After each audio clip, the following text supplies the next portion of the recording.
wish you could show me who's doing. It just says two people.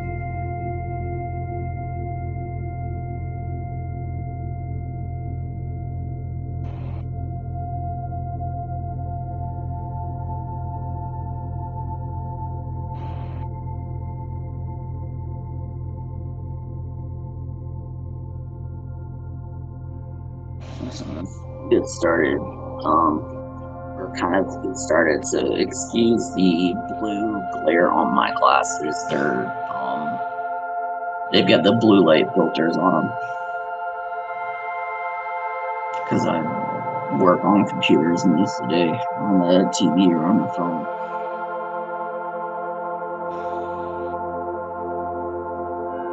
So you might see like a yellow tint or like a bluish reflection. It's just filtering out the blue light,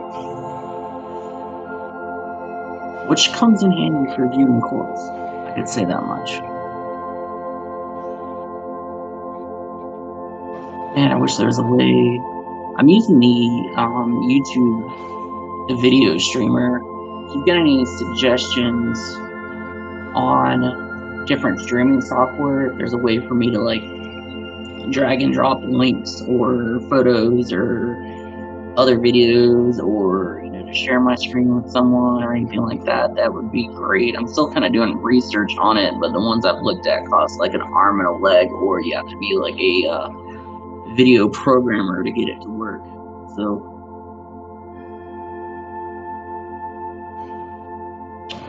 but if you don't know who I am, my name is Adam, and I used to run the business Hedgehogs by Adam and golf photography, which I ended up actually liquidating, closing about 5 years ago. So this is kind of like just the update, and there's a lot of stuff that has been on my heart that I want to discuss and talk about, and hopefully it will help someone else that truly needs the help, or hopefully this will be a source of inspiration. I'm not sure how long this is going to take. And I know like everyone's got an opinion, and there's always, my side, your side, and the truth. So when I'm talking about these things, I don't want anything like rude or berating or anything like that. I'm always open for constructive criticisms, ideas, or suggestions. But don't be like personally attacking someone or whatnot like that. I just want to keep this civil and respectful.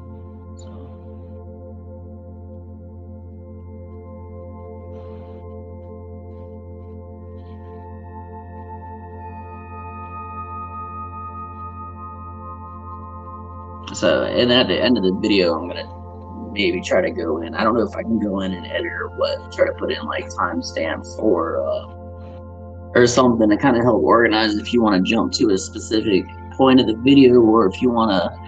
I understand it's probably going to end up being long, so if there's something you want to show someone, I'm going to try to do a little bit of, put in like a timestamp or a timeline so you know where to jump to the video later on. So, and then if there's enough people, against that, can kind of open up for questions or discussions or anything like that, or just create once this gets posted, maybe do a follow-up Q&A video, because I know some people might not be able to stay for the whole thing or not.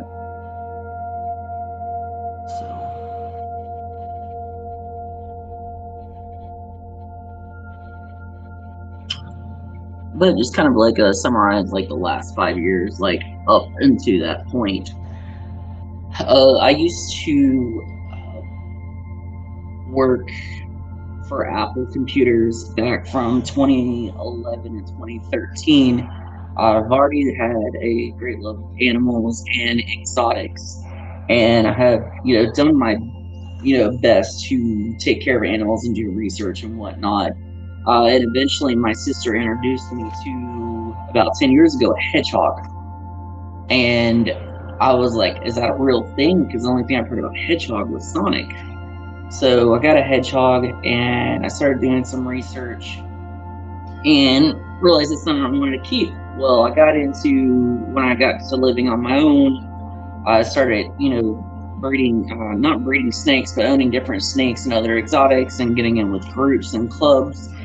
And there was a woman named Tara out in Cantonment that was like, saw how passionate I was about hedgehogs, and she was saying that I should create a business out of it. And I was like, oh, I don't know, it just sounds expensive. I don't know, who to be or how to get any started. So I was like, well, let me do some research and I'll see it. But I wasn't really sure, what I wanted to do. So I did a little bit of research. I ended up finding a broker east of Atlanta and purchased my first herd of 12 or 15 hedgehogs from his facility, and got all like the paperwork and whatnot. And before then, I actually got my USDA license and my Florida Fish and Wildlife Class 3 license. Before then, I am doing like all the research because, as you know, hedgehogs are illegal to own as pets in Georgia, but not to own or sell if you have a USDA license. So I got just a few of the hedgehogs, bred some of them, started just kind of hobby selling them. This was actually, sorry, backtrack. This was before I got my USDA. I only had like two or three breeding females. So it's kind of just like breeding them on the side. Just kind of learning the experience and how to do it, but I didn't want to get too in over my head before I did more research and whatnot. So I did some breeding, and then I went and got my USDA, went to Georgia and met with the broker, which he owns like a satellite facility from one in, I can't remember if it's Nebraska, Kansas, or Oklahoma, somewhere out west. And I started just doing, as before then I was working as a photographer. I took some photography classes, worked for a advertisement company, a graphic designer, and I did some business in some clubs. So I already knew I had like a background in marketing and advertising. So I was like, oh, I wasn't expecting to make as much money as I did or to blow up the way it did.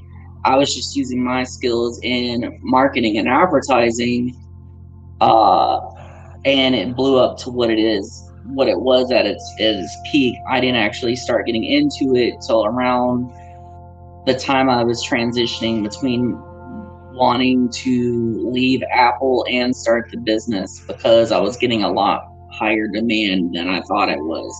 I didn't realize how high the demand was. I was just like, hey, let's, make some side money, just kind of help cover bills or whatnot. So I started doing advertising, doing all my advertising campaign, putting in some money into that. I started going to a couple of reptile expos, and going from there, and it blew up.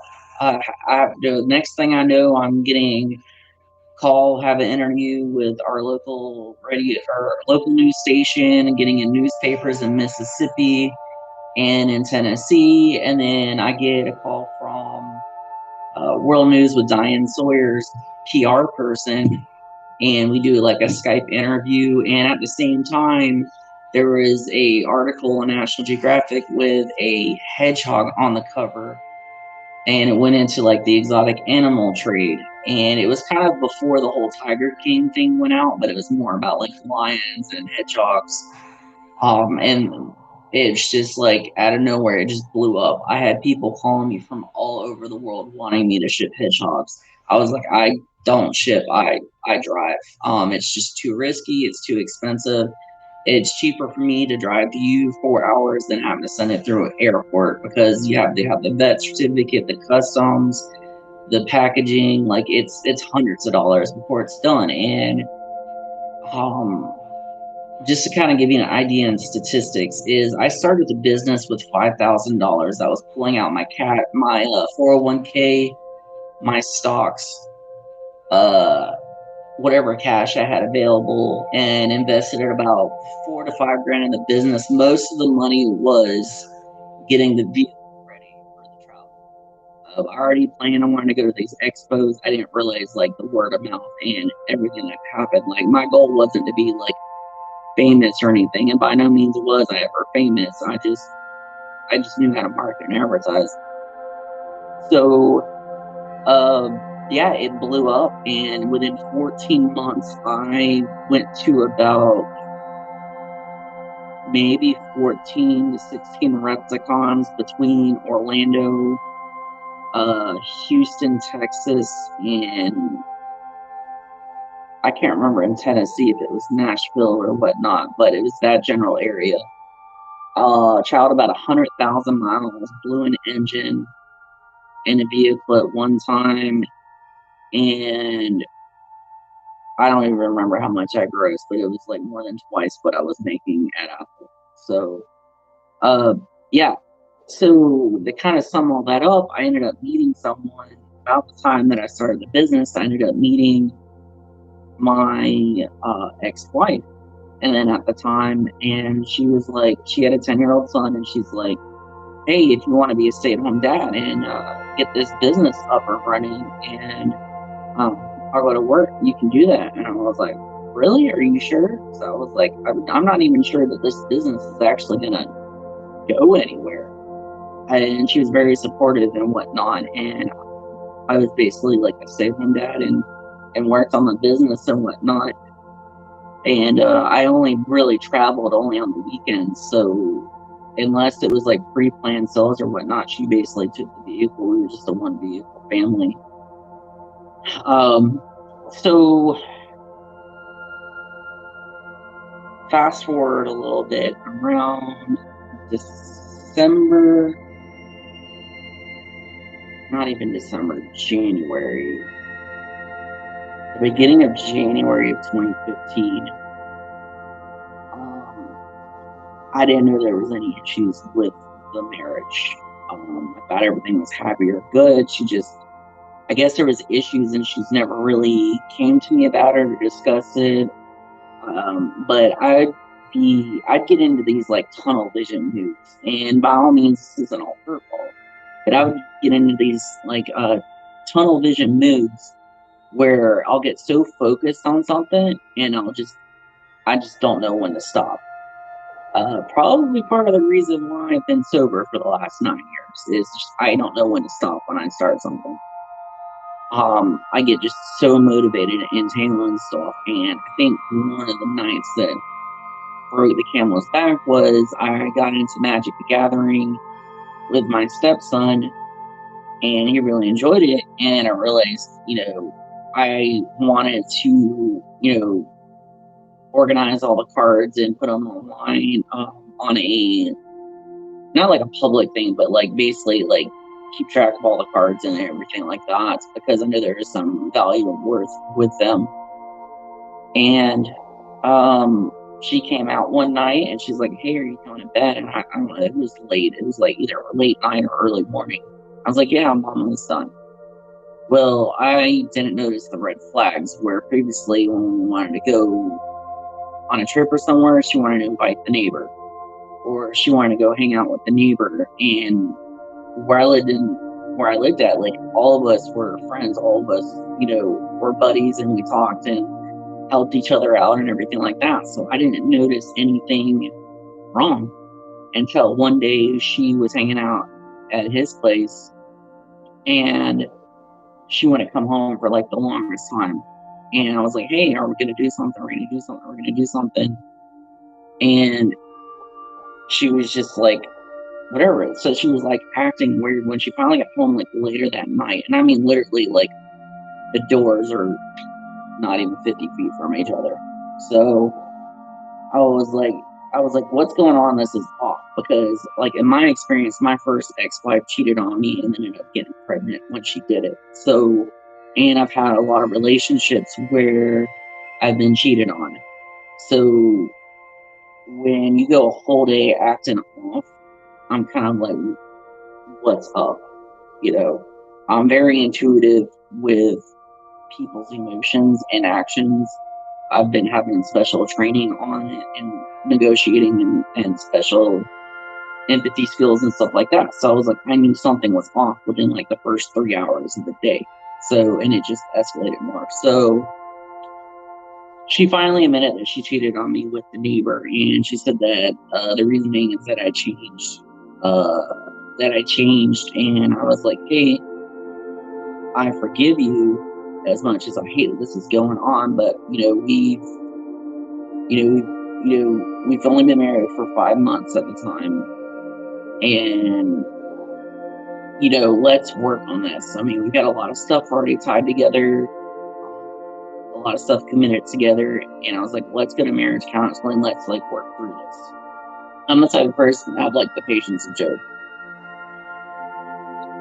and I have a big heart. So she didn't want to do it, and she wanted to cut it off like right now. Like literally, she wanted me to move out like the next day, and she was trying to give me like an ultimatum where if she moves out, none of us could have afforded the place alone. We needed both of our incomes. So it was either me move out or her move out. And if she moved out, I would get basically screwed because of the bills. And if I moved out, I'm guessing the other guy is going to have her with bills. I don't know. And it was hard to understand what was going on because my stepson, which was like 10 at the time, got kind of pulled in the middle of the fiasco just because he was like in the room, or he was in his bedroom or in the house in the middle of like the blowout. And I wasn't like screaming or yelling. I'm just saying like he started asking questions like, hey, what does this mean? What does that mean? And I didn't say anything like inappropriate or something like that, but I said like adultery, and that just caused a whole shitstorm, for lack of a better word. I'm like, he's read the Bible, it's in there. So I mean, um, so so I finally moved out. I had nowhere to go. I didn't have any extra funds because it was during the slow season, where basically during all through the fall is when you're running exotic animals, they have a cycle, and you save as much as you can because when the winter comes, you can deal with all kinds of issues. So by the time January rolled around and February was getting back time for breeding season again, but I was at like the last little bit of the money that I had left. So I had really nowhere to go on my own in trying to find another place. So I went and moved back with my mom. The thing is, I had to liquidate the business because my mother has a lot of issues. She has like amputee, COPD, constant pneumonia, uh, just a whole laundry list of health issues. And on top of that, my grandmother was living with her because we were taking care of her with the dementia. And it was not that I didn't keep my work environment animal sanitary, but when you're dealing with pine, bed shavings, and you're constantly cleaning urine and feces and stuff, for me, it may be fine, even with an air purifier, but with someone that has an underlying health risk, it could be pretty detrimental. So between like January and July, I started liquidating everything, selling everything off. I think my last hedgehog that I had was sold in like July or August or whatnot, and this was back in 2015. So during all this, I was at home. I just felt worthless because I had to close my business. Something that doesn't make me happy. I lost, my wife. I lost my stepson.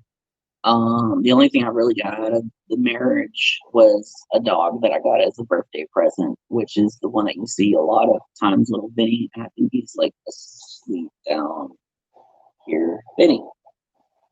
He's laying down. You see him down in the bottom right corner. So, yeah, so I was like, one of my mom's caregivers was a volunteer firefighter. She's like, well, why don't you go into firefighting? At least you'll get like the medical care to help take care of your family. And I was like, well, I never thought about it, but I knew like my uncle and my dad used to do it like a long time ago. So I got connected with one of the local fire departments here. And oh my gosh, that was a culture shock and a half because I have that A type personality and I'm a very opinionated and outspoken person. and not in a disrespectful way, but a lot of people just don't like it. I guess it pushes them the wrong way. So um, I went through the fire academy, and this was for a firefighter one, which is a volunteer, which is honestly no different than fire two, but maybe an extra like couple of chapters in the book. They do the exact same thing. It's just the difference is one's paid and one's not. And 80% of the fire department in the US is volunteer anyways. And then there's like a 40-hour first responder course. So I got a lot of medical training and whatnot. But my local fire department was a advanced life support. And in my county there's only two. So that was one of them. So a lot of stuff that I was doing was almost the same as an EMT skill. And yeah, I did a lot of training there. I was like, well, I might as well just go get my EMT. So that was later on down the road. Now, when I first went to my mom and started looking into this, I was having trouble finding work because I went, 2 years of just working for myself or working at home, 2 years working for myself, and another 2 years working at home. So I wasn't like actually out in like a brick and mortar type of field for five, almost 5 years. So I mean, it was a struggle, definitely trying to reacclimate because some of the jobs that I was qualified for, like call center work, um, because I was so far out of it, they didn't want to take me for some, even though I didn't forget any of my skills. So um, I finally found some like workforce day labor jobs, temporary jobs. Um, just some jobs I'd never work again. Um, but I had to just to kind of stay active and whatnot. So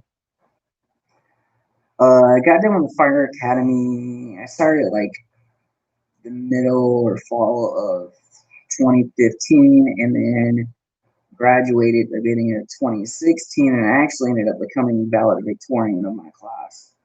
I had no clue how I pulled that off, but I did because there was a lot of lectures because of my mouth. Not being disrespectful, it's just I was really opinionated.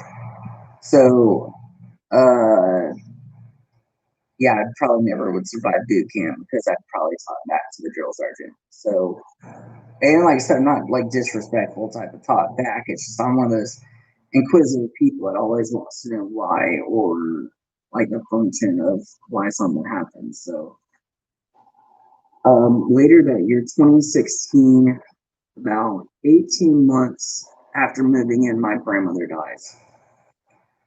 And what happened in the nursing home she was in, from what I heard and from what my mother told me, is that she had two different insulins that were supposed to take taken at two different times a day, and they ended up giving her both the insulins at the same time at the wrong time of day, and she went into a diabetic coma and went into hospice. So that did hit me for quite a while. And I was blaming myself a lot for it because I was taking care of her the best that I could. So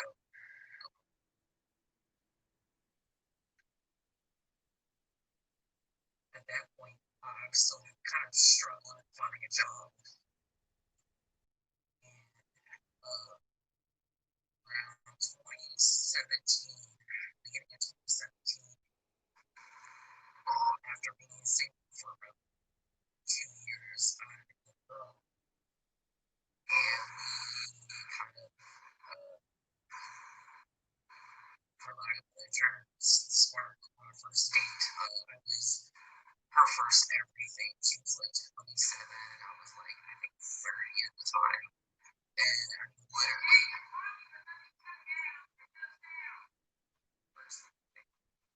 well, I can't, well, my microphone is saying that there's sound. So, this is straight up sound, but no one's watching or telling me that I have sound. So,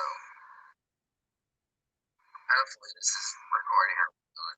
but I'll guess I'll have to do it again a different day. But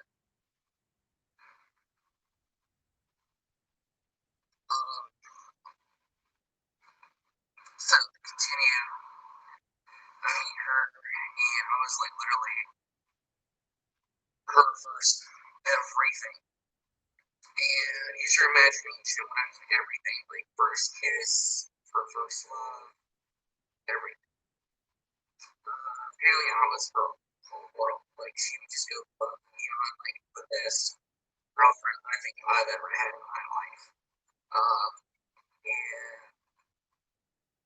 and I got so busy with working and doing the EMT thing because I did eventually in the summer of 2017. I did start school as an EMT, but I was also working double shifts to make up money so I could focus more on school. And a lot of times, like when I get that tunnel vision and I'm working really hard, sometimes I can push away people that I love because I'm just so stressed out that either all I want to do is sleep when I can sleep, or if I need to do something like have my me time.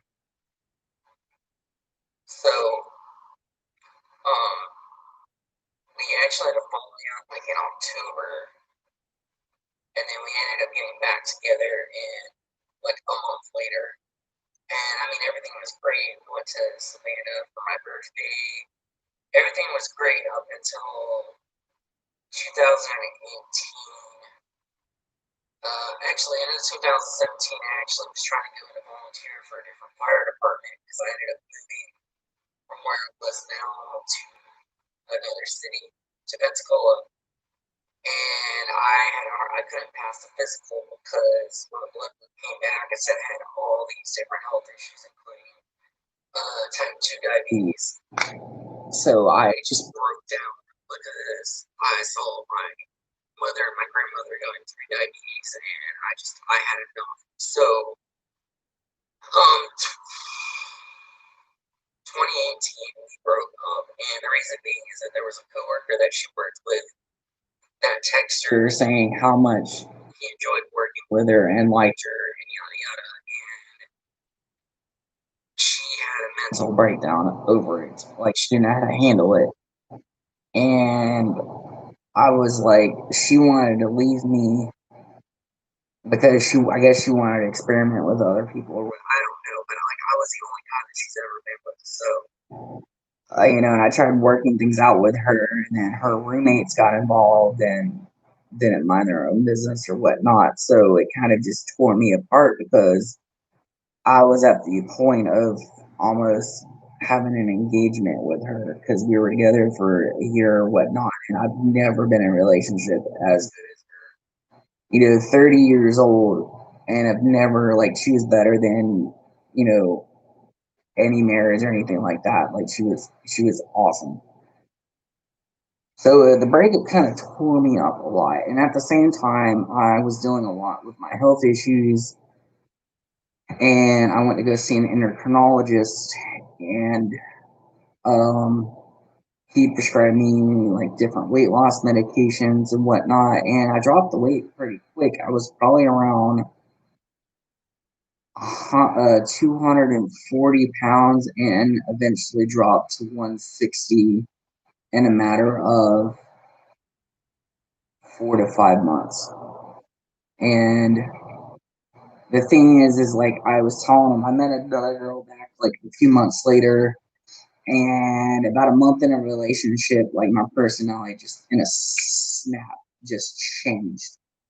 Where I was getting just automatically like depressed. I mean, I wasn't depressed when I was in a relationship, but I was getting depressed, sad. I didn't feel like doing anything. I didn't feel like driving. I was having agoraphobia. Like I just didn't know what was going wrong, and I went and told the endocrinologist. I was like, "Hey, something's not right. Like something with medications, like screwing with my head and my personality. Something is not right." So he's like, "Oh, it's okay. It's just you adjusting the drugs." Like he was just like pushing it off. So in uh around that time too, January, February, I decided I couldn't find a job working in EMS. Like I went interviewed all in like 4 different counties, and I couldn't find anything. So I was like, the only thing I knew is the only volunteer at the time was New Orleans. So I went and volunteered for New Orleans EMS, and I will tell you, one night out of the 3 years I either volunteered, clinicals, ride-ons, anything that I've done over the last 3 years got summed up in like one night in New Orleans. Like everything that I learned in EMT school in training, I used the whole book in like one night. Um, and every time I went back, it was just like a new experience. Like, oh my gosh, it was so much hard work and it was so rewarding and enjoyable.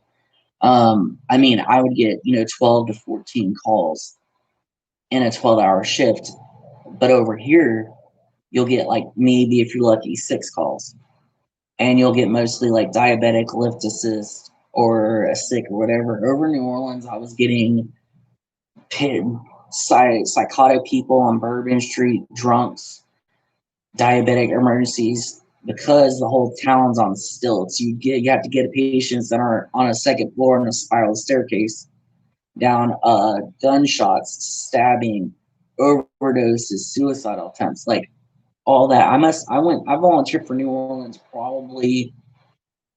I went out there every few months, like 8 times in a year, and oh my gosh, I've learned so much. It was ridiculous. And if you ever want to know what it was like, there's a show on A&E called Night Watch, and the one for New Orleans is season 1 through 3. And what's on there is not Hollywood. Like, it's not sugarcoated. Like, that stuff actually happens. So,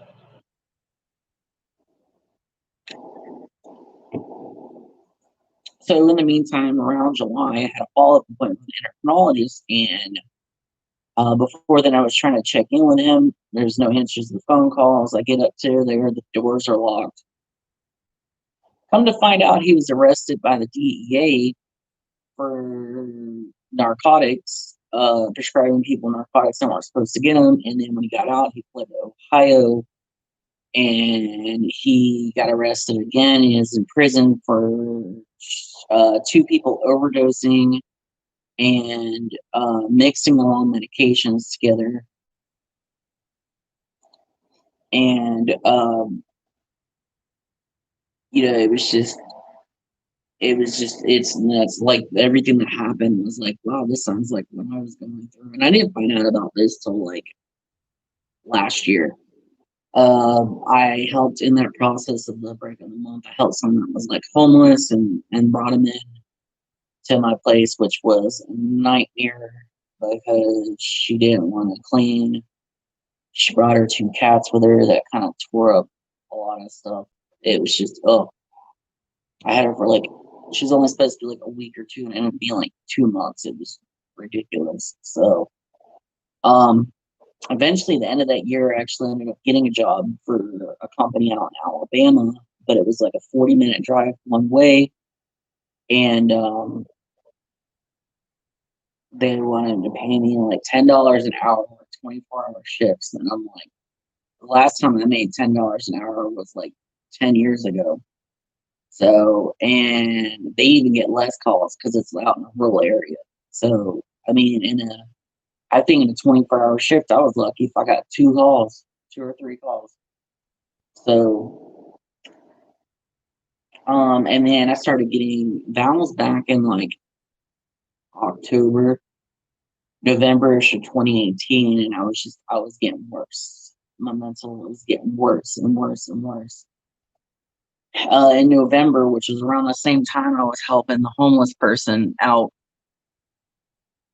And when I say homeless, I mean they got evicted from their house right before I took them in. So, um, I was having some bad thoughts, suicidal thoughts.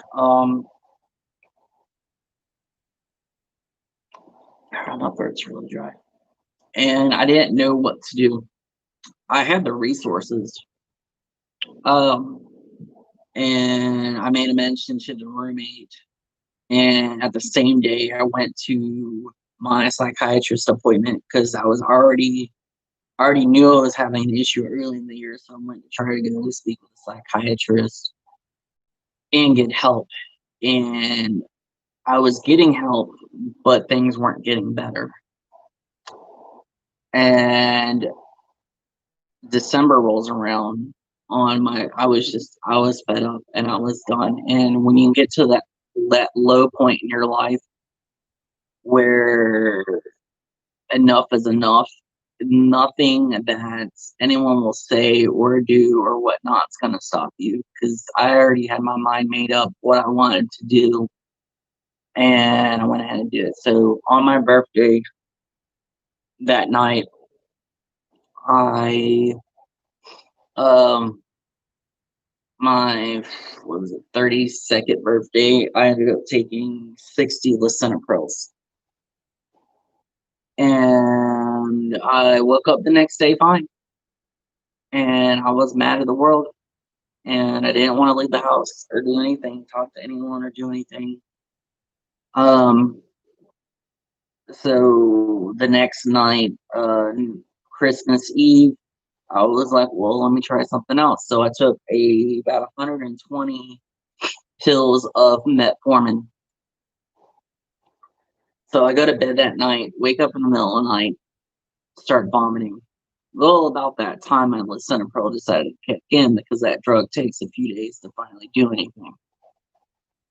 Didn't plan that one out too well. So, but at the time, it was a thought. So I started going to the bathroom, throwing up, and then I just pass out. I get back up, pass out. So I was like, well, let me go in the tub. And so that time, I didn't have any regrets. I didn't bother calling 911.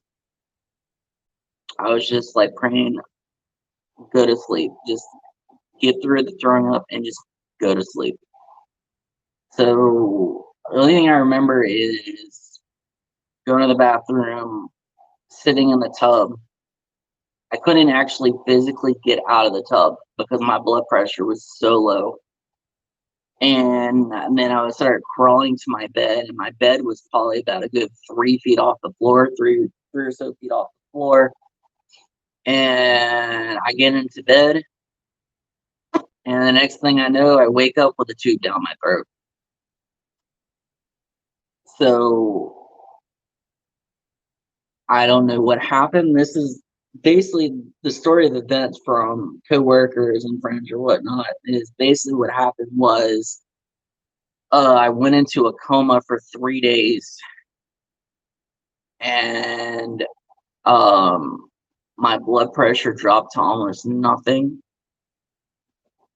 I was barely breathing. Um, and that happened New Year's Eve night, and I wasn't found till late afternoon Christmas Day. And my organs were failing. While I was in a coma, I had to get 2 rounds of dialysis. They already were talking about getting a blood transfusion, and I don't remember anything after that. I just remember waking up and there's a tube down my throat, and I was already in a coma for 3 days. And unbeknownst to me at the time, my mom was also currently in the hospital getting prepped for a pacemaker. And I worked for a medical transportation company at that time that does not emergency medical transport. I've already worked there for over a year, and they helped my mom and me out a lot of times. So when everyone at the hospital knew who I was per se, because I've had such a relationship with the ER staff and with the company, um, that it caught wind through the hospital to my mom that, hey, I was in the hospital, but I didn't know why. My mom had no, she thought I was like in an accident or something like that. They didn't have all the details. They just knew I was in the hospital. And then once she found out what happened, they said that she rolled into ICU and she just couldn't look at me, like, because I was all kinds of wires and tubes and everything coming out of me. So Basically, how it's found is that I normally, where I was living at in my apartment, I didn't really have any friends or family or visitors or even my roommates. Nobody checked on me. Like I was expecting no one to find me long after what I did. But my boss at my old company, I guess a little birdie or something had a gut that says, "Hey, on Christmas, someone check on Adam and bring him a plate of food." They had no clue what I was about to do, uh, oblivious to everything that happened. So he couldn't remember where my apartment was because it was like on the fourth floor. So he brought one of the coworkers that visit me every once in a blue moon, and she knew it was on the fourth floor near the elevator, and she didn't know when. And I was the type of person that I don't answer phone calls or text messages. Like I'm very responsive. So when they were trying to get a hold of me through text message or call, they thought it was odd that they couldn't get a hold of me. And they already knew that I was having a lot of mental health issues because I'd talk about it and I'd be very open, and it was not a secret that I was having issues at all. I had all the support in the world. I had all the resources in the world, but I had my mind made up. So she goes and knocks on the door, starts knocking on the doors, and she couldn't hear me. So she started screaming my name, and my dog starts barking. Now, if you've met my dog, he barely barks, hardly ever barks at anything unless like someone's knocking on the door, comes in and out the house.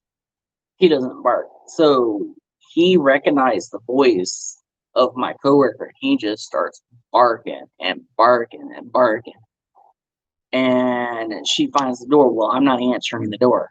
And where I live in, it was a 4 bed, 4 bath like student housing situation. And I don't know if there was a roommate home that let her in or she let herself in or not, but I never kept the door locked because there's like cameras anywhere and people knew better. So she goes in and she finds me in my bed, like barely breathing. So she calls 911. Well, because the cops started previously back in November, there was already a flag in the system that sent the police. Well, police get there, and my awesome coworkers like, "Where's the ambulance?" They're like, "Well, we didn't get an ambulance." I was like, "She asked for an ambulance." So the ambulance comes, and said it was less than like 24 hours, and I was like, I have no clue how that happened. So like my dog saved my life because he made it known that like where I was at because they would have never found me. It was Christmas, the office was closed. Hardly anyone was in the apartments or anything like that. If it wasn't for my dog barking, yeah, I probably would have been found. So I guess my mom finds out word catches went to my cousins and some of the people at my church. And I guess a couple of guys from the church came and prayed over me. I think some of my coworkers may have came and prayed over me, but I didn't remember. So, because I was unconscious. So,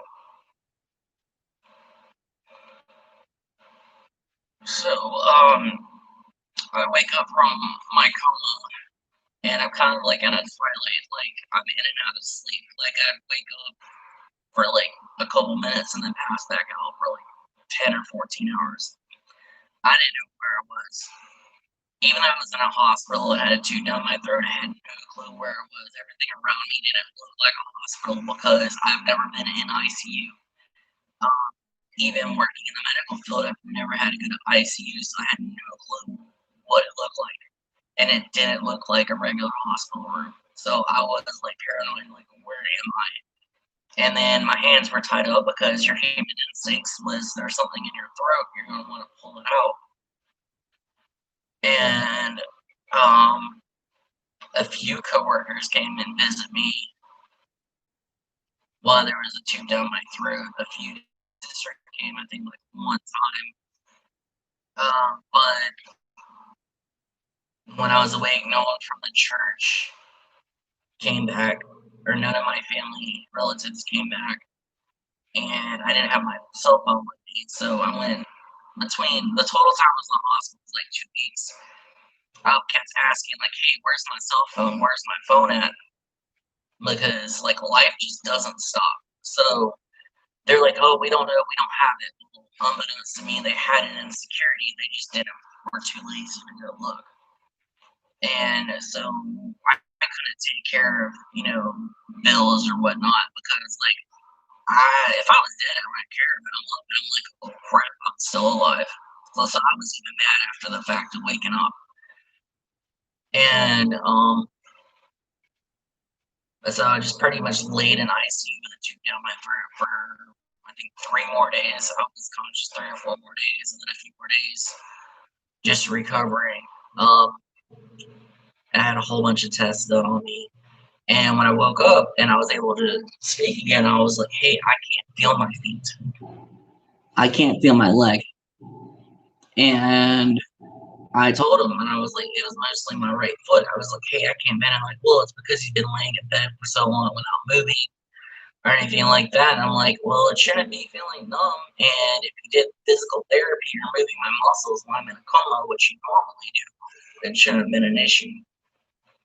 So, I was like, I was just good with what they said. I was like, maybe it's just because I've been laying down for a long time. So,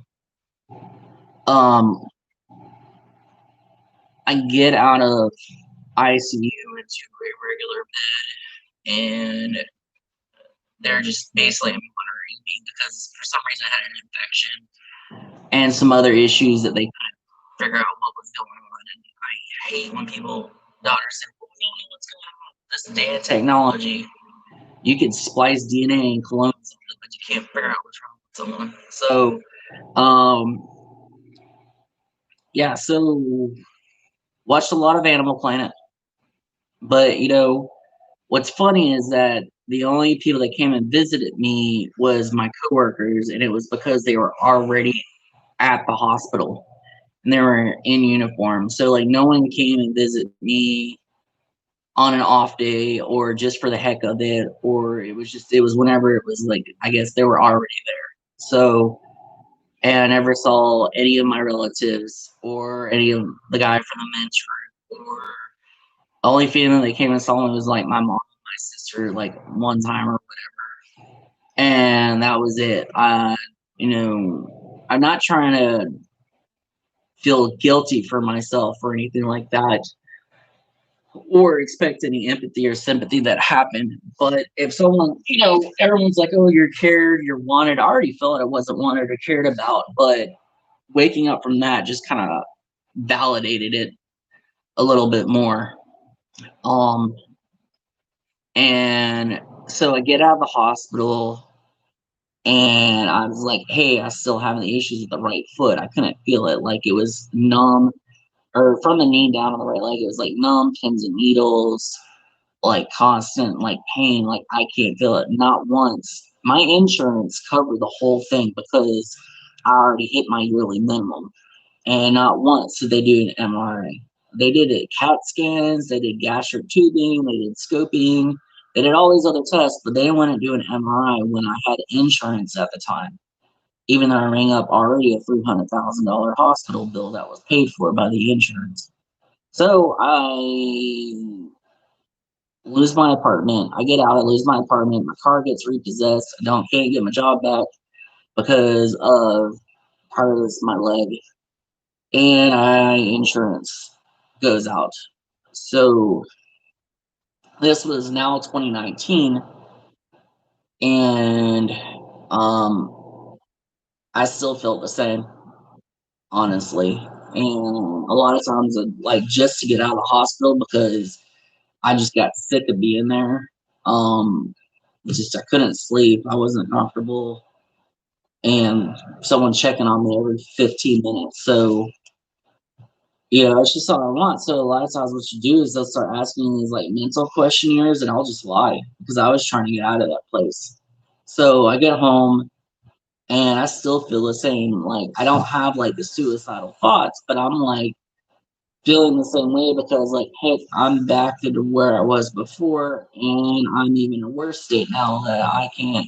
I'm having issues, even more issues than before. So I still had my car at the time during the transition. It didn't actually get repossessed till like March of last year. And I couldn't feel like moving from my apartment to my mom's house took 2 months because it was like I didn't want to leave the apartment. I didn't want to drive. I just didn't feel right. And one thing that's kind of disturbing is that my, sister came and picked me up, and she was basically complaining the whole time, wanting to pick me up because I ruined her day. And all she cared about was me getting out of the hospital so she could stop taking care of my dog and giving it back to me. And that was pretty much it. And like on the way to the back to my house, you have to pass the pharmacy to get to my apartment, and she wouldn't even stop by to get my medication. So my medication never got filled. So I eventually get over to my mom's house with help from an old neighbor, and I pretty much just wallowed in bed for 6 months. I didn't have any insurance because it dropped after the fact because it was a new a new year or whatnot, and I didn't even pay the deposits yet. And it took me 6 months, and I was basically felt like I was right back to where I was after my divorce. So I've been doing some research on, suicide and stuff like that, and I came across the crisis text line. So back in March, I went in, filled out the application, and did the 40 hours of training, and started helping others with kind of the same issues that I've been having myself, but it was more towards children, mostly children, teenagers, early 20s use it.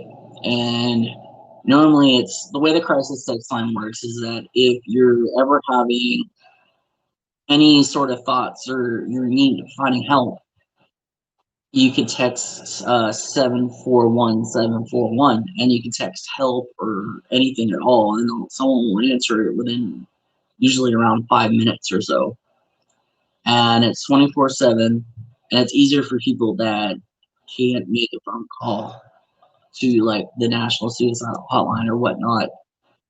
And it was a great platform to help me with my empathy skills and a way to reach out to people about what happened. Um, and I started getting working with the community clinic, getting a sliding fee scale, and I've used them before in the past, so I started using them again, getting my medicine back on track, um, getting basically back to functioning life. Um, but through that whole period of time, no one came to visit me. So when I said like no one cares about me or doesn't really care, I kind of still feel that way now because even after I got home from the hospital, not one person came to visit me. Still has it. It's been a year and a half. No one has just came out of their way to make sure I was okay. No one called me from my old job or any of my family members. No one called me. No one texted me. No one came and visit me. Like nothing. No one has made an effort to care about what was going on. And I pretty much the church I went to, I even reached out for help, like saying, "Hey, can anyone from the church come pick me up and go to church? Can anyone help with food? Can anyone help with this?" And I'm a very humble person that I don't ask for help, but when you're dealing with a mental health issue the way I'm dealing with mine, it's kind of important to reach out and help someone. There was no one there for me. Not one person. Maybe my mother, and and that was about it. Um, no one bothered to see if I was okay. No one bothered to comfort me. Don't bother to be like, "Hey, let me cook you dinner." And I mean, I don't ask, I don't feel entitled, and I don't ask for help or anything like that. But when you're someone that is fighting for their life and already feels worthless and not wanted as it is, then it kind of just, you know, clarifies everything that happens. So, and I mean, that still goes on today. And I, that still goes on today. And I've even tried, reaching out, or I've tried making an effort to, hey, let's hang out, let's do something. And everyone's always busy, busy, busy, busy. I understand, like, you've got lives and you have children, but it doesn't take but 30 seconds out of your day to just text me and saying how I am. Or if you're driving in the area for 5 minutes, see how I am. Because that does a lot. And it says a lot that someone actually makes the effort of trying to be there for me. And even even if you have a friend or a family member that's there for you and you can't do much, and like, let's say if you can't physically do anything or monetary anything, do that, be there for them. Like, even I didn't have anyone. I went to all my doctor's appointments, psychology appointments. No one offered to take me there. I'd go by myself, and it was scary enough as it is because I couldn't leave my house. But just being a friend, being there, like going with them to their appointments and just sitting there and talking with them. And I had to overcome a lot of obstacles on my own and be strong for myself because no one was there. And the thing is that I'm not exaggerating it. Like, generally, no one was there. And I even reached out for help, trying to get help at times, and I wasn't getting help. So, and I made up my mind, in December. I made up my mind, and that was it. I was deciding, like, hey, I'm done. I'm just done dealing with it. I just don't want to be here anymore. And, and I'm a lot better now. I mean, I've been trying to go through therapy and counseling and whatnot, and it's even hard now with not having a vehicle. And it's kind of a blessing in a way, a blessing in disguise with the whole COVID-19, because even though how terrible it is at what it's doing to the world, it's making people redesign the way that they live. And that's really beneficial for a person with disabilities or that has even agoraphobia, that now everyone's doing online counseling online. Then it keeps you from having to come out of your house to physically go somewhere and do something. And so, for fast forward to do the crisis text line, and eventually 6 months later I find a job doing a tech support for a company that outsources for another company, doing the same thing that I did 10 years ago for the same company. And it was overwhelming. It was scary in a way because I hadn't done tech support in 6, 7 years. And what they're asking to do, because I was hired in as a senior advisor. So, and it was a struggle. Like, and when I got on the call center and I took that first call, like, I almost had a mental breakdown because of just talking to someone on the phone was hard for me. So I was like, well, let me find something that I'm familiar with and that I enjoy or was passionate about. So I started applying for Apple again and looking for Apple type jobs because that's the last thing that I did. So eventually I found a company, and I found a company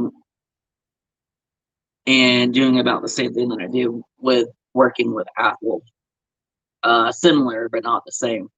And I really enjoyed it. I really liked it, and I felt motivated enough. Now, backtracking before then,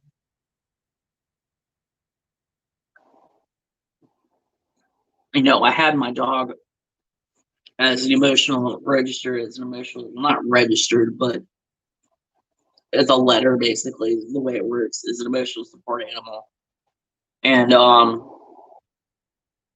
he helped me a lot through my recovery, just being there for me because no one else was. So, um, but it wasn't really a challenge. I didn't feel challenged or not because he was there for me. But other than letting him outside and giving him food and water and belly rubs, it just didn't really like mentally stimulate me. So I was like just trying to figure out something that would mentally stimulate me. And it's just like I couldn't really think of anything at the time, but I do remember going back to the love of like working with exotic animals and stuff like that. I was like, well, I can't do hedgehogs. I can't do snakes. I can't do this, that, something like that. And I had to find something that I can enjoy and that was like safe for anyone in the house. So um I was like, well, I've done research on aquariums, and I read a bunch of articles in my research on mental health therapy that aquariums are really relaxing and soothing. And I've already did research on over a year ago before then on a saltwater aquarium and 4 years before that. And I kind of just, hit and miss thought about it, but didn't really like think diving into it. So I was like, well, let me just get an aquarium.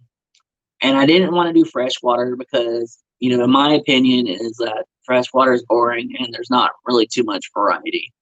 Um, which, I mean, now that I've done more research, I think a little bit more differently than that. But I've always wanted a saltwater tank. So about the time that Petco had their dollar a gallon sale, I got a little 10-gallon tank, a filter, and some salt. Not much at all. I didn't spend too much money on it. And set it up. And I was already done research. So I already knew like the basics. Like I didn't get any livestock. Like I knew like the basics. So then I ended up finding a aquarium, saltwater aquarium group on Facebook and got a lot of advice from them and then started watching um BRS is like 52 weeks of reefing and doing research. And then it just opened up my mind in the world of aquariums, like so much more open up to me than I ever thought. And I started really enjoying it. And the research was really enjoyable. I really like biology and sciences and stuff like that. And, I took biology in college and high school, marine biology, chemistry, and I thought I'd never use it again. And completely wrong. So, and the challenging part about it was that you have this animal, this life form, and there's very specific parameters that you need to do to keep it alive. And it's not like a dog, oh, let's just put some water in the aquarium and feed it every once in a while. It was a lot more that. It's a whole ecosystem. So you had to do water tests and chemistry tests and all these different things. So I was like actively participating in this aquarium and there wasn't even a fish in it yet. So, and it was doing, whatever, because I had to let it cycle. And then I started, adding fish and um I was just in love with it. I absolutely loved it. And then eventually I started getting corals and whatnot. And honestly, if I honestly do believe if I did not find that passion or that love in fish and saltwater aquarium, I probably would not be alive right now because the statistics say that once someone attempts suicide and survives, there's an 80% chance of them doing it again. And the thing is that most people that attempt it also have horrible side effects. With me, I came out, I had chronic back pain and neuropathy in my right leg.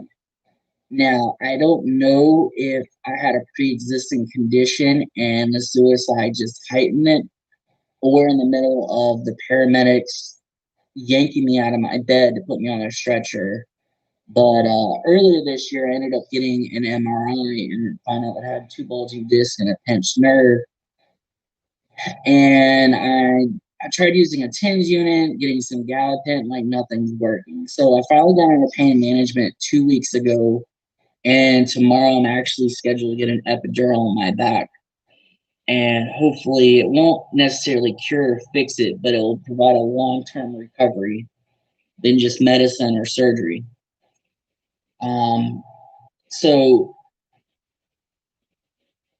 going back to the aquarium, it was just like it was a passion. It was something I was like actively doing every day. It was me basically going back to school for myself. And that was right at a year ago, about exactly a year ago, and it hasn't stopped. If not, it's been more of I almost feel like I'm manic, but it's just this high of aquariums and saltwater. And I mean it's so strong. And I kid you not, if you looked at my YouTube watch history or my read history, that however they track it on my phone, like it's ridiculous. I literally spend 4 to 6 hours a day between work and breaks and my days off researching aquarium stuff or watching documentaries or talking to people. And then I found this other community, this new forum called Reef to Reef.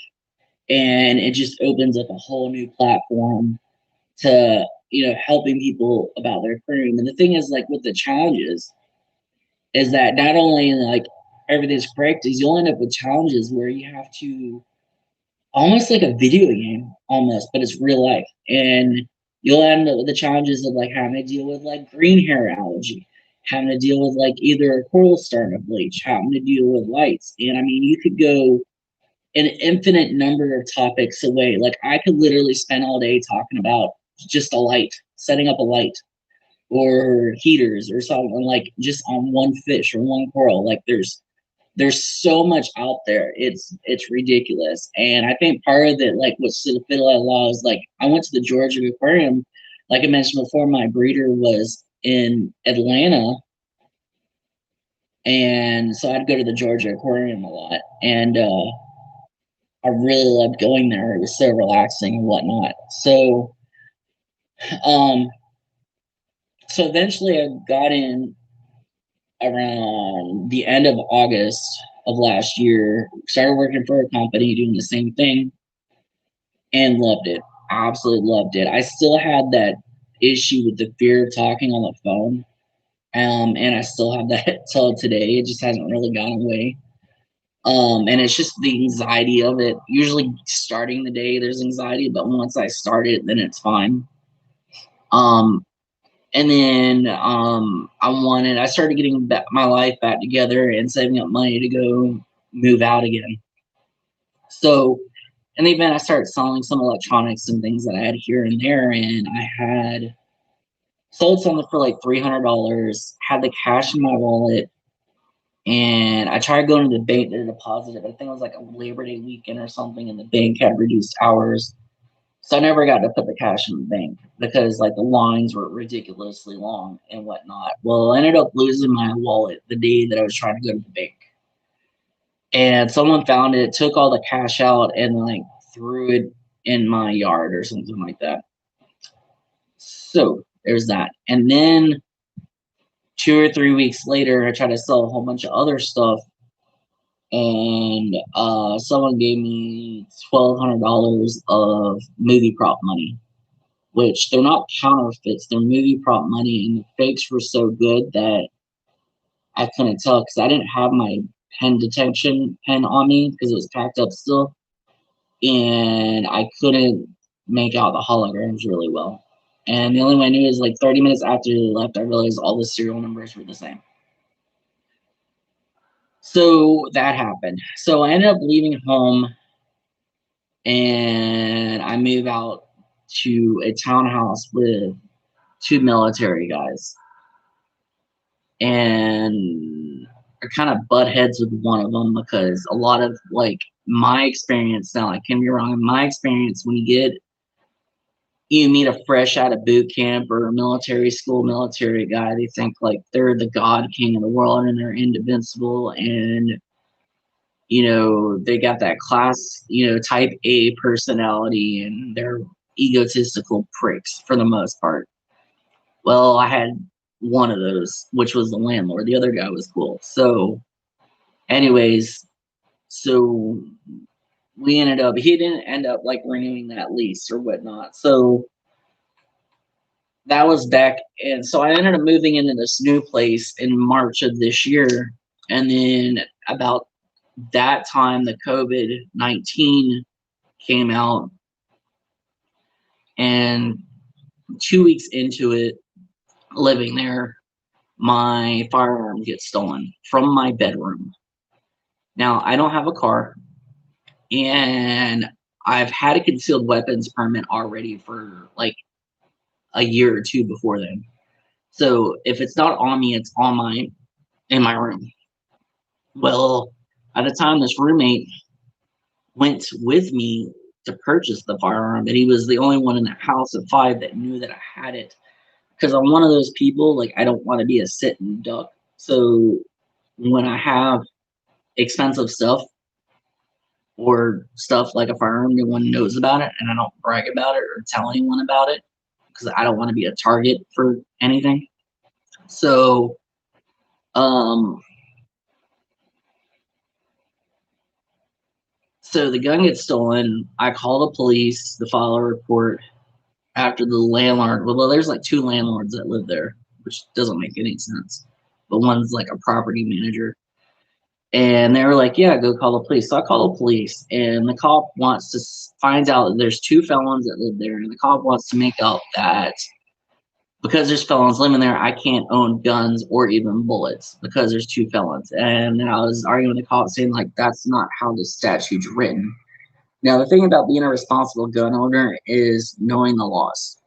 I have a book that's like this thick that goes over all the Florida state statute laws that are written by a lawyer, and it goes into great detail. So a lot more detail than that's probably in your like 2-page,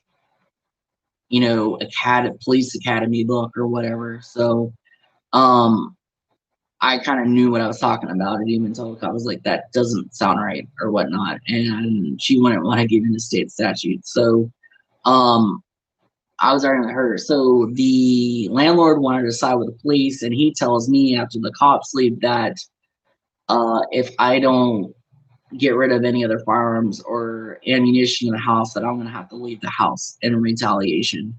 And I was like, that's cool. Like I know where I can put stuff or whatever. So basically, infringing on my Second Amendment rights. And then that was like a Saturday, the 28th of March.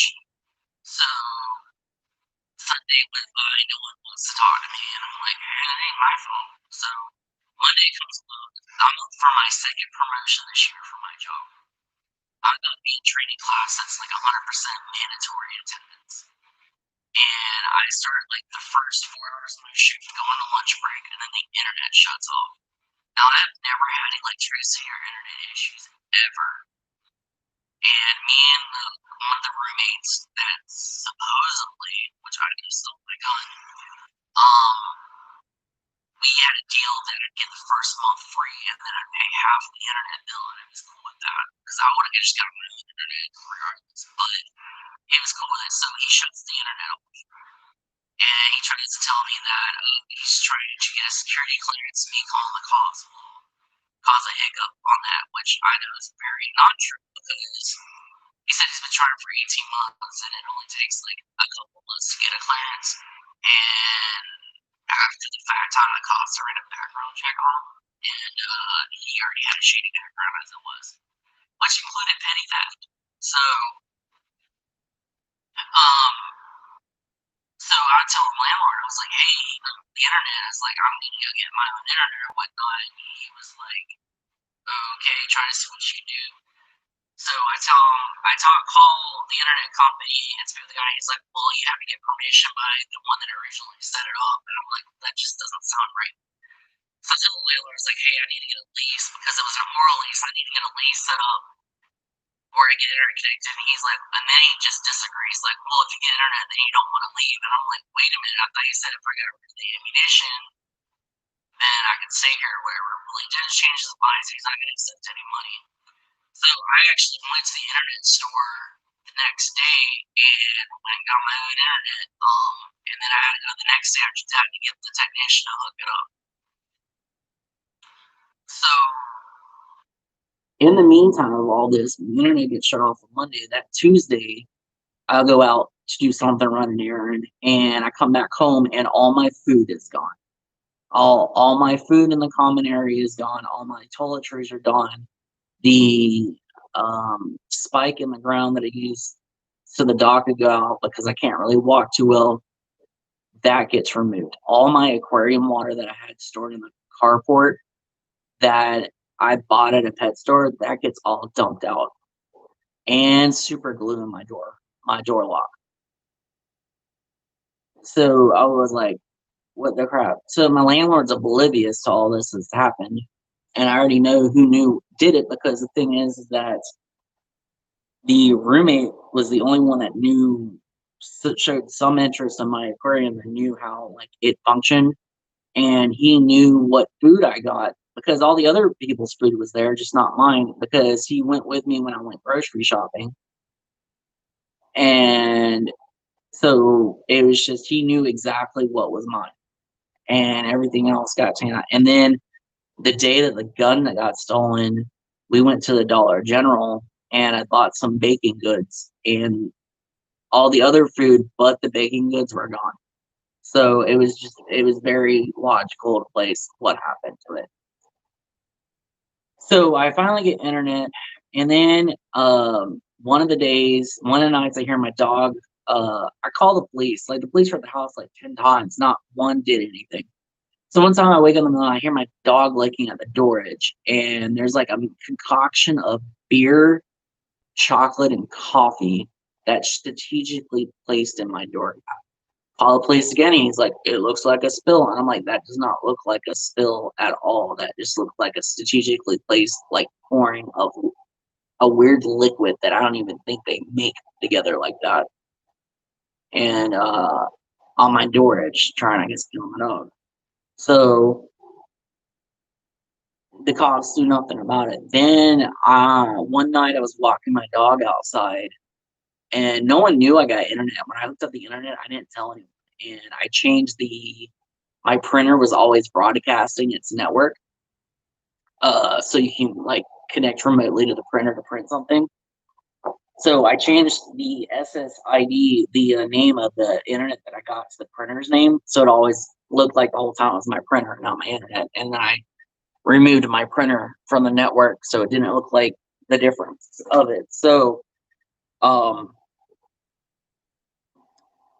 I'm walking the dog and I noticed that my internet goes out because I have a security camera attached to my phone in my room, and it goes out. Moments later, I see the roommate coming out from behind the house where the internet's connected to, and I go to investigate and notice that the wire has been cut. Call the police. Apparently, the dispatcher told them that they had a gun pointed at me when that's not what I said. And they brought like 10 cop cars out. The roommate that I then got thrown to the ground, or not thrown, he got on his knees and handcuffed, and then pulled the landlord out and everyone out because they thought there was guns going off. I was like, that's not what happened. And I was like, you can't blame me that dispatch put it in freaking wrong. Because I know that stuff happens all the time, is I'll get dispatched call, and when I go there, it's something like how it was dispatched. So, I'm in there, and then,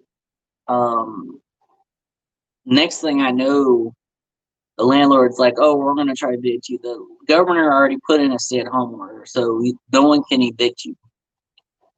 Then he puts in this, like, bogus paperwork, like a 7-day cure without cure. And the reason being is illegal substances and damages, like just bogus reasons. And the dates, he put 2 different dates on there, and it wasn't even signed. And he crossed out like a name on a template, and and he gave it to me like not even the date that he wrote it. It was like a week after the fact. So like it was already a bogus thing. And then he gave me another one for something else that was didn't seem legit at all. Which, I mean, I'm not dumb. I've dealt with these before. So then I was like, and then he's like, keep getting caught. The cable company come back and fix the internet, because in the merit of all that time is when I got my internet reconnected, the property manager and the landlord went and unscrewed it and then put a lockbox on it. So they had to come and cut the lock off the box and then reconnect my internet. And he's trying to tell the cable guy that, oh, I'm a swatter and I'm evicted. And I'm like, no, I'm not evicted and I'm not a swatter, because he never served me a 3-day notice. So I was never, ever evicted at all. So I go to the courthouse to try to put in a restraining order on the roommate, and it gets denied. And then a few days later, the landlord and the roommate try to put a restraining order on me, and I get a court appearance. And the reasoning behind it is I can't even read the landlord's handwriting. It looks like damn Abraham Lincoln's handwriting. It's just looks like damn doctor's chicken scratch. I have no clue how the judge was able to read it. And then the other guy just accused me of just asinine allegations, like I lost my gun, saying I'd find it and hurt everyone in the house, and that I worked for Apple when I looked at his phone and hacked into it, and that my dog was an emotional support animal, and that I was lying about it, and that my dog bit him, and just a whole bunch of just ridiculous allegations. And the funny thing about it is, like, I have all the proof to back up that what he said was not true. Even sent it in to the judge of all my evidence, and he did not. Like, I told him, as like, I ended up finding someone and get my butt out of that house. So I would probably try to change the court date, try to dismiss the case, try to do it by telephone. The judge just kept denying all my requests. So I wasn't able to go to court because I was in a different county and didn't have transportation, and I was in the middle of trying to get resituated back to work after 2 weeks of not working, having to deal with all this. So so I ended up getting a restraining order, and I've been working on trying to build a case to get it dismissed and everything else with that. So, trying to move back with mom, dealing with that stress, on top of dealing with all the legal stuff that's going on, and still trying to be positive and persevering. And I've already had 2 promotions from my job. And trying to stay positive in life and trying to stay active. I mean, I can't really like exercise too much, and all the weight that I lost, I ended up gaining back. And just trying to get my mental health under control, my physical self under control, and doing what I can do to stay positive. Um, I'm not living in the best situation on a mental standpoint, but where I'm at now is it's safe. It's safe. That's all I could say is I'm kind of just holding the fort down and getting back together. And I've been working hard for the last year doing some credit rebuilding, and been looking at some vehicles. I actually drove for the first time in a year and a half, and I got rid of my fear of driving, and I felt like the freedom, and it felt so good to be driving again. And I was always wondering like what I'm gonna do. I'm scared of driving. And there's times I'm scared to leave the house.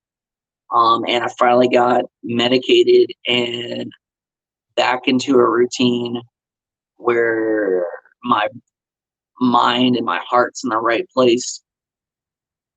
And um and I still have to deal with it's a fight every day. I mean, I was denied for disability, Medicaid, other government assistance. Like, I keep trying and trying to keep getting no, no, no, no, no, and walls put up against me. And all jokes aside, on a serious note, that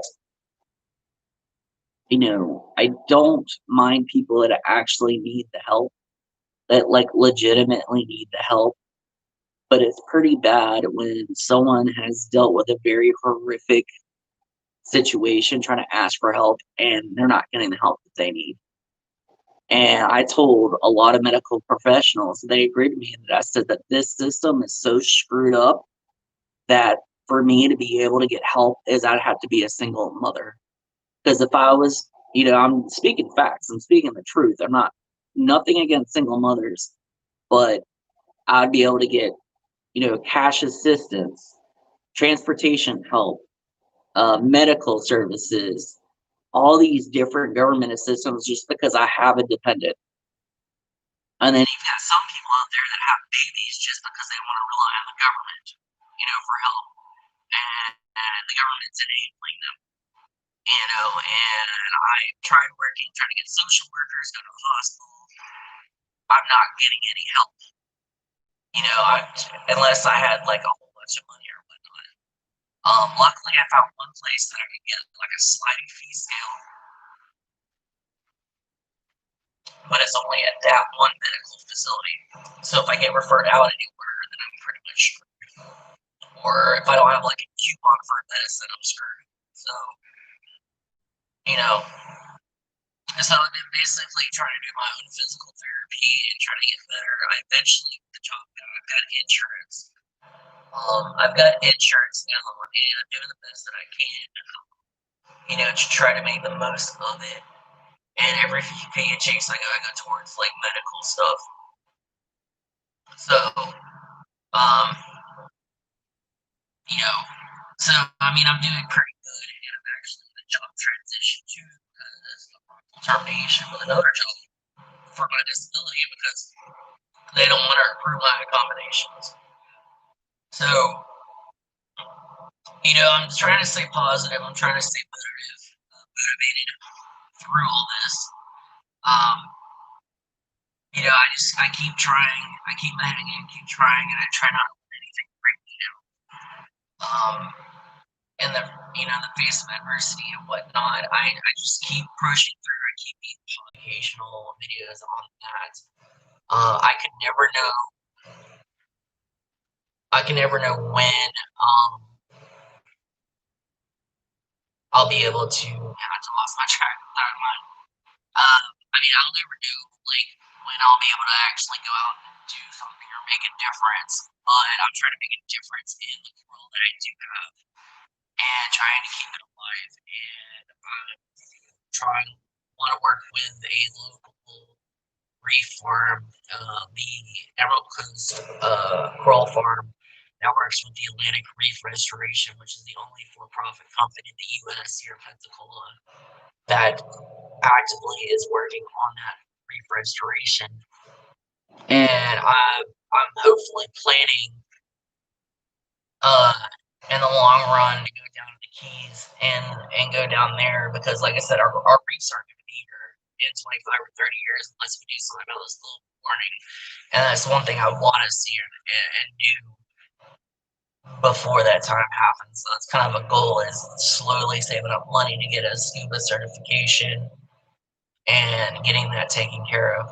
So, but I'm trying to stay positive. Those are like some of the goals that I have in mind. That's working with the doing the therapy and trying to stay motivated. And I'm trying to be active, somewhat active in the community by using my voice and my online presence to do that because I can't really right now until I get these epidural shots and stuff and the back pain taken care of uh, to make a difference. And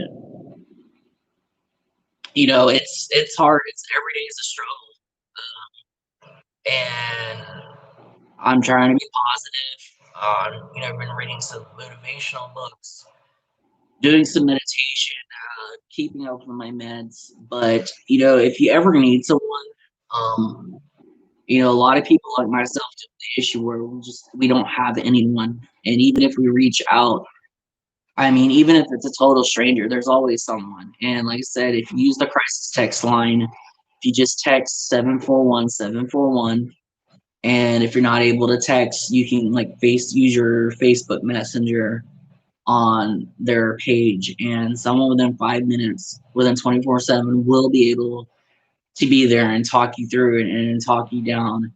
And then there's the National Suicide Line, which I don't know the number off the top of my head, but I'll get it into the description on a lot of the stuff that I'm saying.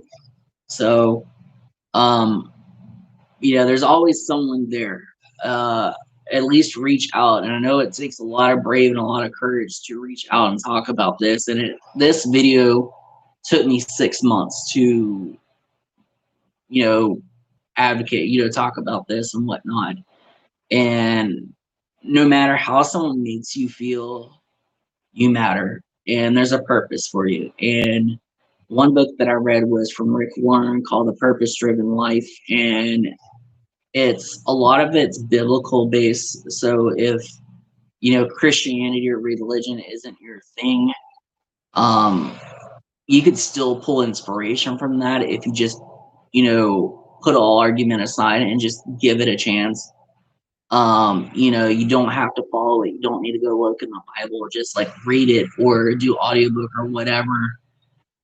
There's also one of the books I'm reading is Stephen Covey's The 7 Habits of Highly Effective People and Dale Carnegie's How to Influence People. Make friends and influence people. And it's just, what is, you can find great motivation and power in just books. If you don't got anyone to talk to, or you're just too busy, if you just find a book that has something that's motivational, inspirational, or watching other people's YouTube videos or reading articles or something that you could do, or find a hobby that gets you individually along. Like, the saltwater aquarium. It's a good hobby for me because it doesn't really do too much physical work on me, and it's in my home, and a lot of stuff I can get shipped. Here and there I do have to go to a pet store, um, but it's something that makes me happy, that I enjoy, that's it challenges my mind and it keeps me going. And that's all that matters, is basically finding something that will just keep you going or keep you motivated, or creating basically it's a safety action plan on what triggers cause you to feel the feeling way. Some people find music helps them. Using the Headspace app or the Calm app. Just find something and keep fighting and stay positive and keep doing what you're doing, and reach out for help.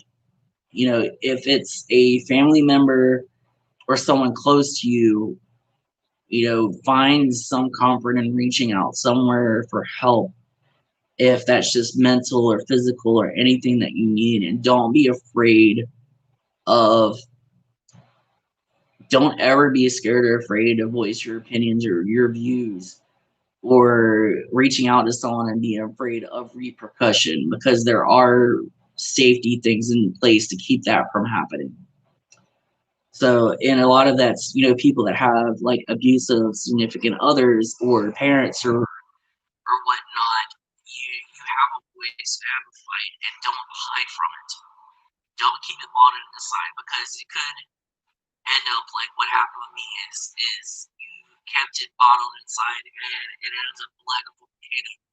And I reached out. I tried to reach out. I tried to get help, but I got to that point where I just feel like I wasn't getting the help that I needed, and I ended up in the hospital for 2 weeks. So I'm dealing with a lot of the side effects of that, and trying to keep my mind busy so I never think of those thoughts again, and being in the position that I'm in again. And I won't let anyone say any differently, and I won't let anyone peer pressure me or badger me or say anything.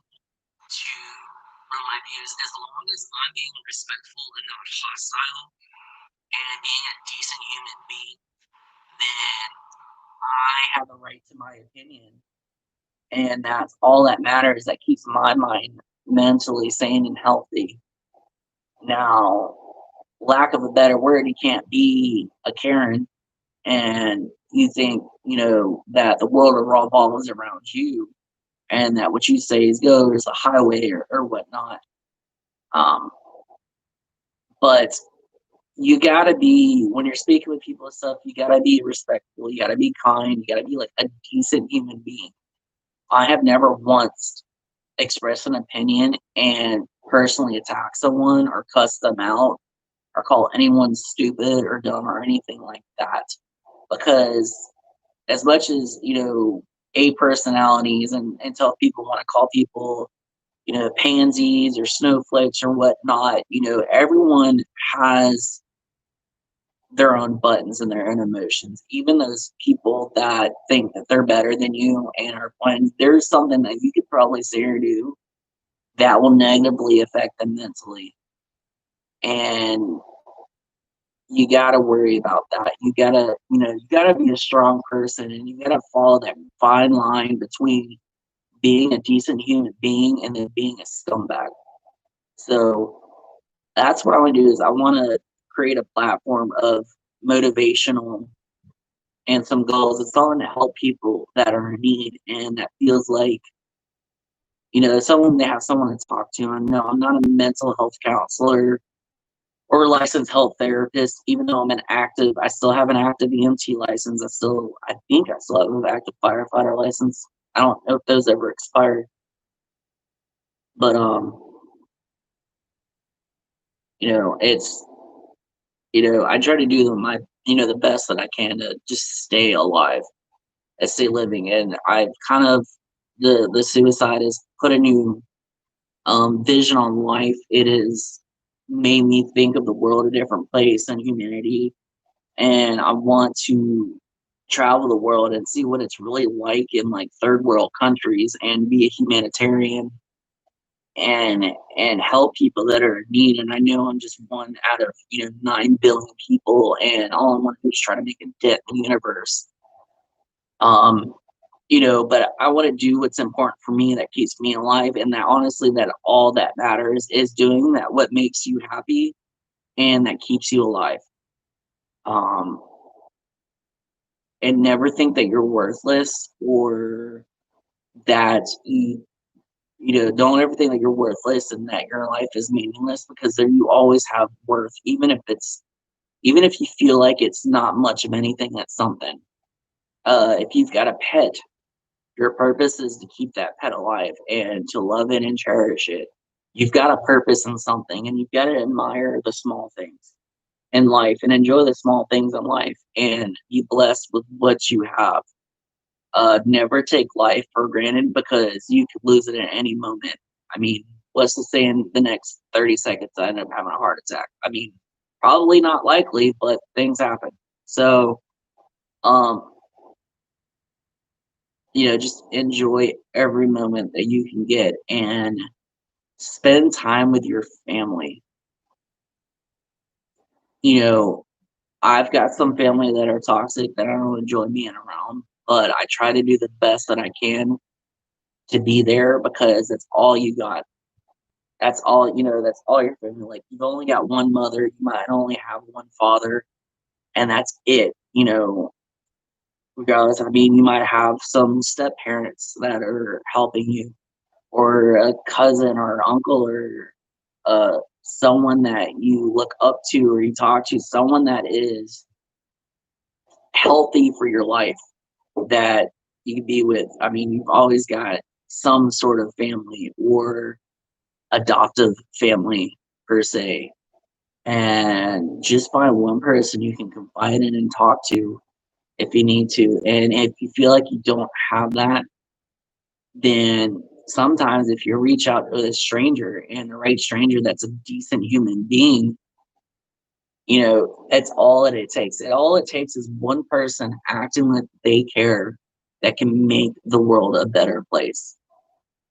And I want to be a person that hopefully for any of you out there that's listening is a point of strength and inspiration, and that can help you go through this fight that is life, because you've got the next 70 or 80 years to hopefully you live the next 70 or plus 80 years or however long it is that you have on this earth, and you want to make the best of it.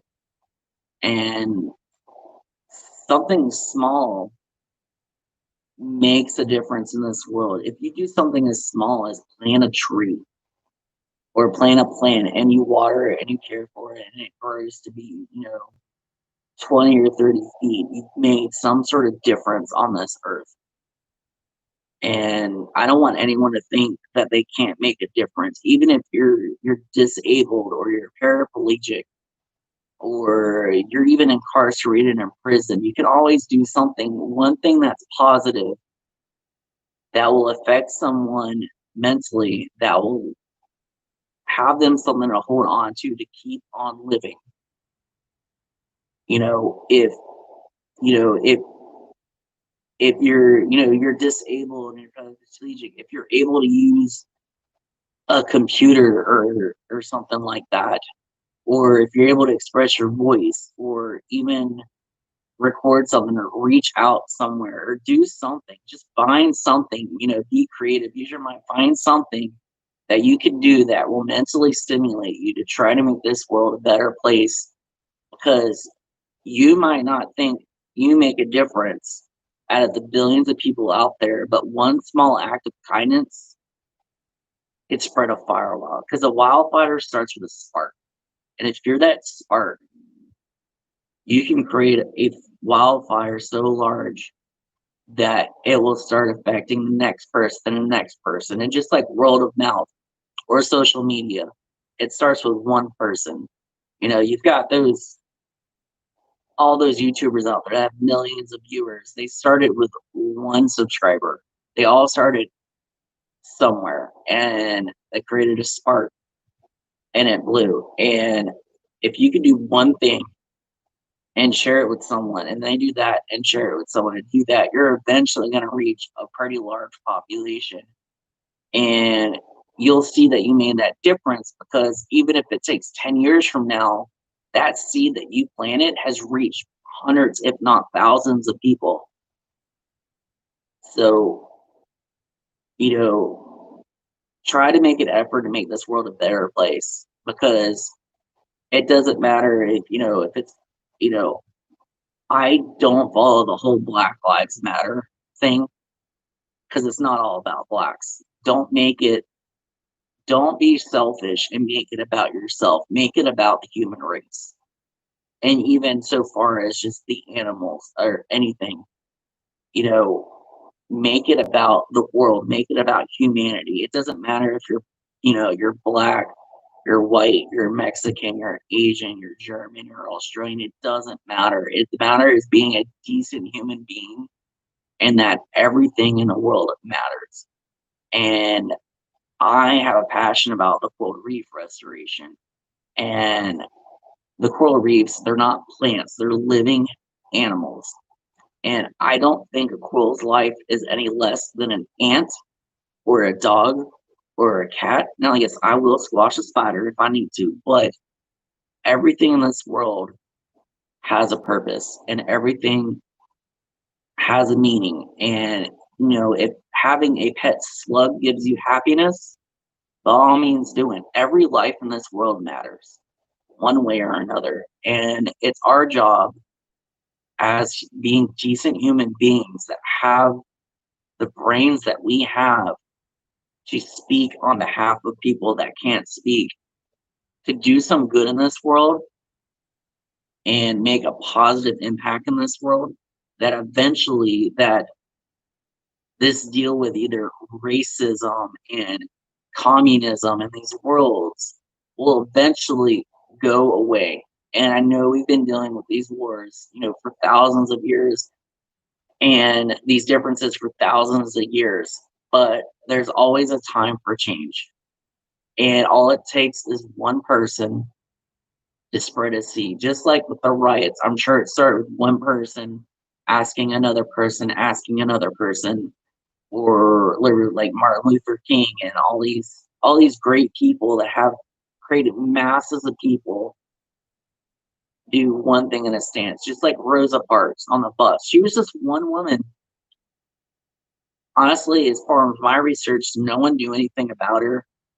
She was just trying to ride the bus one day and made a stance. And now she's like one of the most famous people out there for standing up for your rights. And yes, I understand that she was a black woman, but the point is that she stood up for herself. And the only way that you're going to be able to plant a seed and start a wildfire and making a difference in this world is to stand up for yourself, or stand up for someone that can't speak, and be an advocate and make this world a better place somewhere, somehow. Because the only way we're going to fight this COVID, or the AIDS, or racism, or whatever political debate that there is to be a decent human being, and, for lack of a better word, cut the crap about your differences and help each other out to make a world a better place. Because all it does is it takes one person to speak out. A lot of these great things, moments in history, either it being famous lawsuits or speeches, or you know riots or activisms or protests, it started with at least one person, an idea. And never think that you don't have a great idea or smart, and even ask a question for help, saying, hey, I had this idea, how do I approach it?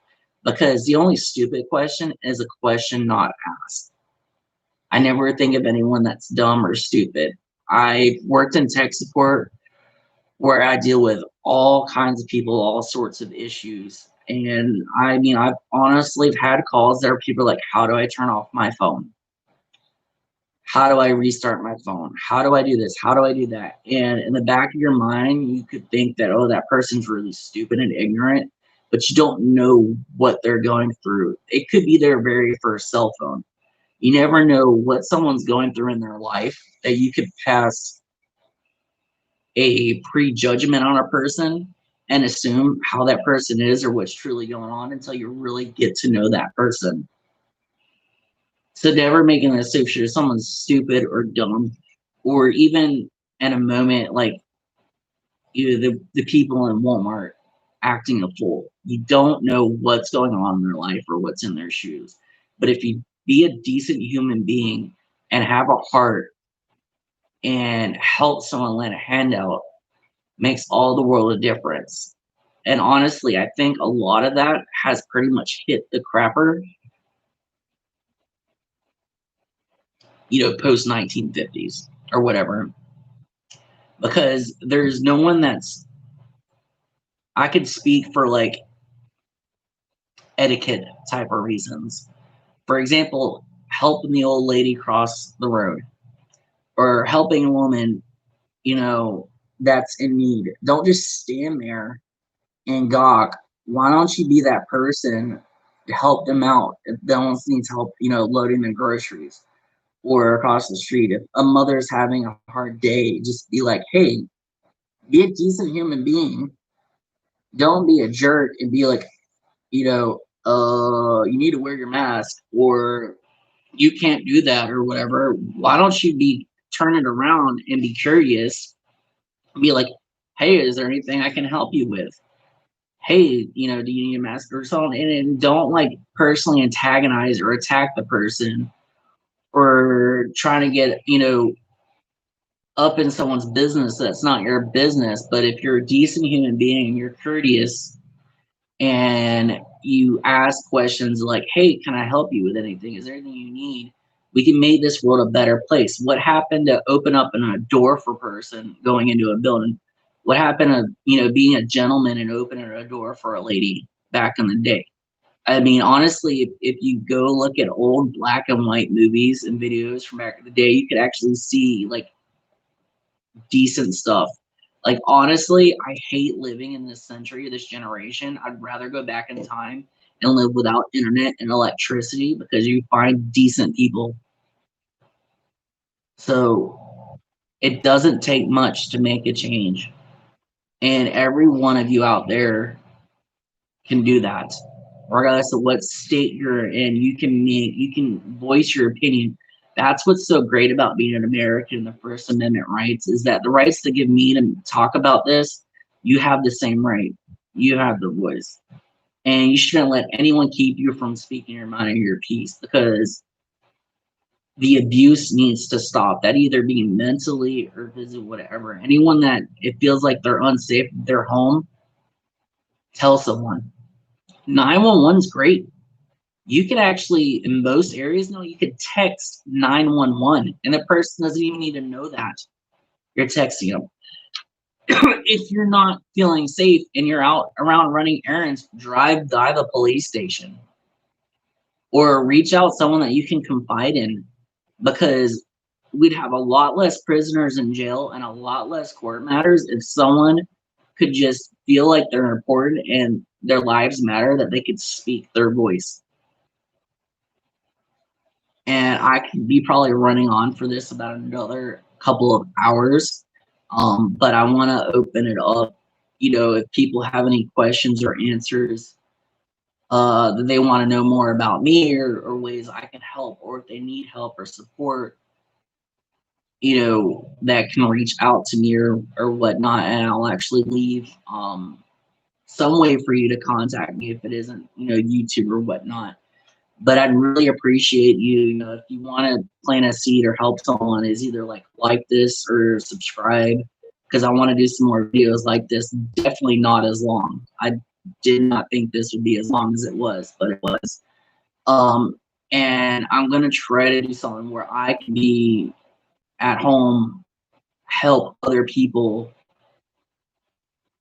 help other people, and helping them succeed at what they need to do or have a voice or speak out and do what you know what they need because I can't stand people wanting to feel like they don't matter or they're left out in this world. And it's an alarming statistics when it comes to you know mental health or anything like that. So if you could share this and I'll try to figure out how to put in some timestamps or something. So if you want to only put in like a certain like portion of the video or whatnot, because I'm sure a lot of people have 2 hours of their day to sit here and listen to me ramble. So thank you and have a nice rest of your day.